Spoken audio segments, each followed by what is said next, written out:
Donc merci à tous ceux qui sont présents ici. Donc je vais faire une présentation et puis ensuite ça sera question ouverte et donc vous m'interrogerez sur ce que vous souhaitez. Donc je vais commencer déjà par me présenter. Donc dans ma vie professionnelle, on peut dire qu'il y a 4 mots-clés qui sont importants. Alors d'abord, je suis un chercheur. Donc j'ai commencé ma carrière professionnelle au commissariat à l'énergie atomique où j'ai fait de la recherche fondamentale.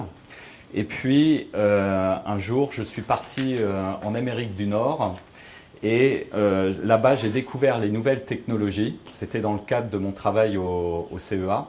Et à la suite de cette découverte, j'ai évolué professionnellement puisque j'ai basculé vers le monde du digital. Mais ce début de carrière que j'ai fait en recherche fondamentale, en fait, a toujours imprégné ma vie et je considère que je suis toujours un chercheur. Un chercheur, c'est quelqu'un qui s'interroge d'abord et puis qui interroge la réalité sur laquelle il travaille. Et donc, j'essaye à chaque fois dans mon travail quotidien d'avoir cette approche de questionnement. Et donc, voilà, ça c'est un point important de ma vie. Ensuite, l'international. Donc l'international, je suis un Français de l'étranger, je vis au Portugal. Ma femme est étrangère, donc j'ai des enfants binationaux. Et puis, dernier point, j'ai commencé ma carrière, enfin, quand j'avais 18 ans, déjà, j'avais un lien très fort avec l'Asie. Et donc, j'ai travaillé pendant de très, très longtemps et je continue de travailler avec l'Asie et j'ai vécu par ailleurs en Amérique du Nord. Donc l'international, c'est quelque chose d'important dans ma vie professionnelle. Ensuite, je suis un entrepreneur, c'est le troisième mot-clé.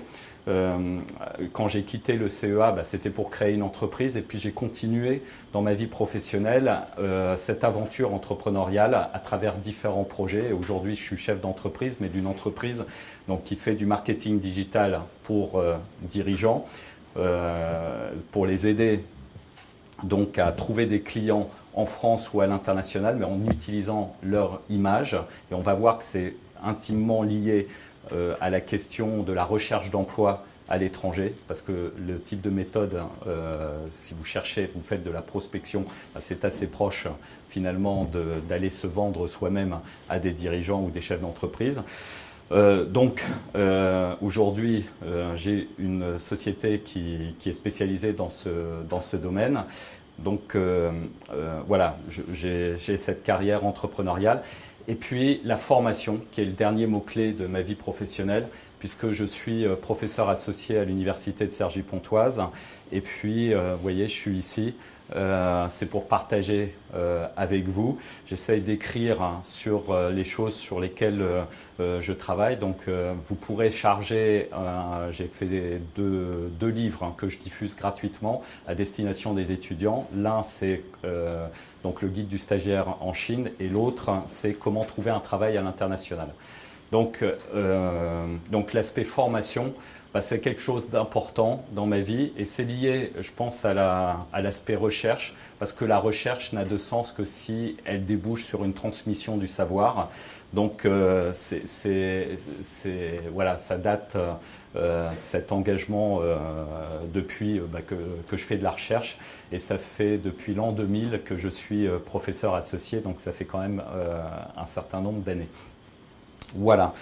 Donc tout ça, vous pourrez retrouver mon histoire. Comme on parle aujourd'hui de personal branding, j'ai un blog qui est pascalfaucon.net ou .com et dessus vous avez un à propos sur lequel je raconte mon histoire.